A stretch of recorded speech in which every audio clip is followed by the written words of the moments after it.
Hello, you're watching TVP World Talks. I'm Jonasz Rewiński.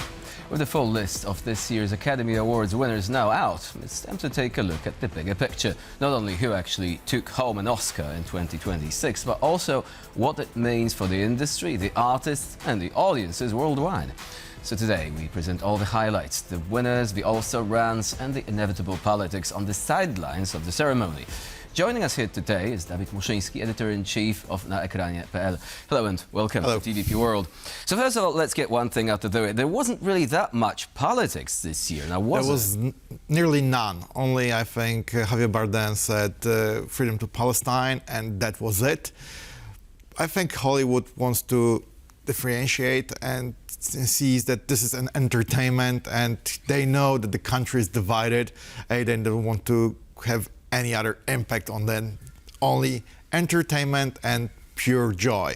It was working a year ago, and I think it was working now. So do you think that this is a new approach? Because, a couple of years ago, we had lots of really, politically charged speeches. So do you think that right now the focus is on allowing the films to speak for themselves?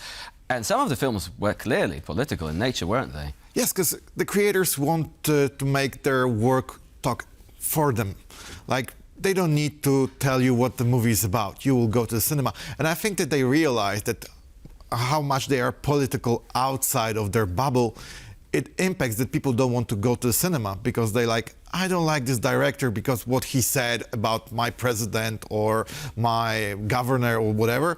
So they don't want to scare them of going there. If they go to the cinema, and you know that because you're a film lover, you will see different things in a movie than I will, because it depends on your mood, on your political agenda, and those stories are bending always on our emotions. So they are different for everyone. So it's open to interpretation, right? Of course, unless yes. the narrative is really heavy. Yes, because this is the entertainment. You will see it on your way. So now, this year's winner for Best Movie, it does have some political messages, but that wasn't why it actually won. I mean, it got, the most Academy Awards this year, not just for the Best Picture. One battle after another won because they show you a story that was light, that was funny, it was brilliant casts. And I have to say it, was the first time in Oscar history that there was a new nominee for the best casting, and they won because every actor that was there was brilliant, and it was resonating on people that were watching this movie. And even because this story was political, they didn't feel that. They saw the story about a father looking for their daughter. That's it. All other things were like in back of your head. You're going outside of cinema thinking like, it was interesting approach of what's happening right now in the United States, but it wasn't hammered in your head like, you have to understand it. This is what the art is bringing to you. The thing that you are supposed to think about the story and see what you want to see. And for pretty much of this movie, it is the same thing that the director wanted you to see. Speaking of the new category, what took them so long? I mean, sometimes, decisions made at the casting stage are like a make it or break it phase. Some films really thrive on the selection of the cast, while others, if there is an example of miscasting, it could ruin a perfectly good story just because people do not really connect to one of the leads, right? I think, in my opinion, it is something that TV brought to the Oscars. Like, when we're watching right now TV series, they're brilliantly cast and they're telling more inviting stories.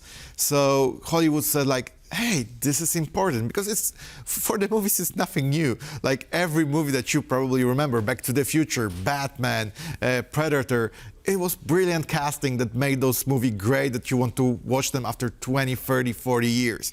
But TV brought it to the small screens, and everybody was starting to think, I don't have to go to the cinema. I have a very compelling story on my streaming services with great actors, with Academy winner actors.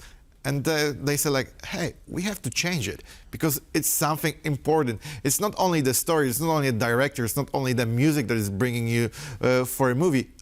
This is actors. If you like an actor, you will watch his movie even if it's rubbish. 'Cause I mean, there's this, there is this lingering shadow of, the streaming industry actually making a huge impact there. So would you say that, this year's ceremony tells us anything about how Hollywood responds to this, to the trend that does put pressure on this part of, of the segment, like people not going to the cinema because I can just watch it in streaming in a couple of months' time? You have to remember that right now Hollywood is terrified because there was a bidding war for Warner Brothers, for Netflix and Paramount.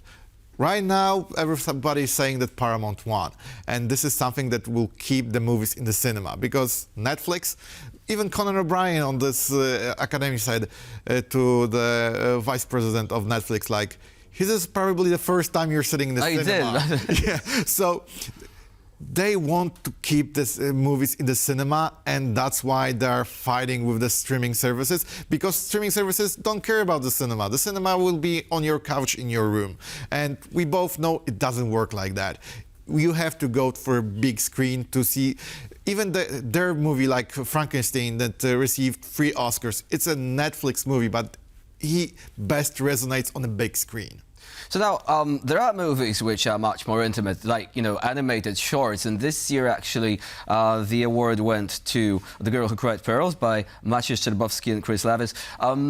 What is this selection actually important? About from our perspective, it's, because we have actually a Polish artist taking home an Oscar. But this film has a certain very nostalgic vibe to it, doesn't it? Yeah, because it doesn't have this AI or computer animation. Everything is doing by, I don't know how to say it in English. It's stop motion. It's stop motion, yes. So you can see that it took, I don't know, 3 years to complete a short, but you can see that it's a craft. This is something that has a soul, not that somebody, I don't know, went to the computer, write something for the AI and say like, oh, move this particular thing from one point to another. No, they did it everything by themselves. It's actually the second time that they were nominated and the first time they won.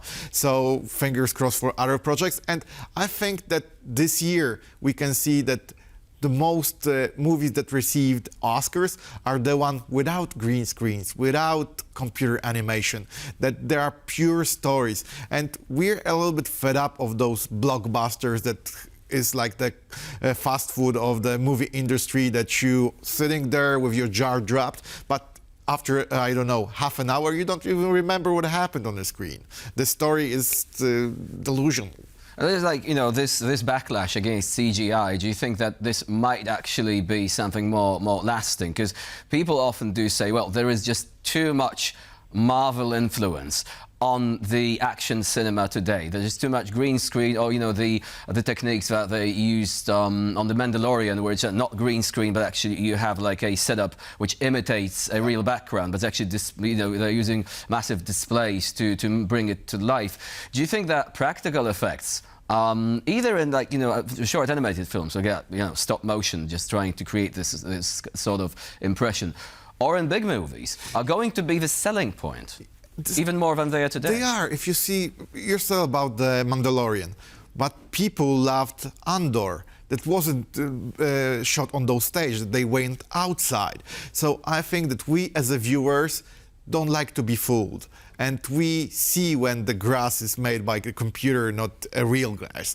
And we want to have real stories with a real connection, with real emotions, not everything tangible that is fake. Feeling. Yes, not something that is fake, that is made by a computer of artificial intelligence. So, and I know why the actors are so afraid, because some of them don't want to work anymore, and they're selling their faces. So they will work for probably free after, I don't know, 10 years, and they will take jobs from other actors that want to have a breakthrough in their life. Because if you can see, I don't know, 100 movies with Clint Eastwood after he's dead, you will be watching it because you know this actor. Well, that's quite shocking, isn't it? Yes. I mean, we have like, digital likenesses of actors who are no longer with us, and this actually happened at least once in Alien Romulus, they actually used that. Yeah. But also like digital de-aging. Rogue One as well, you had the same.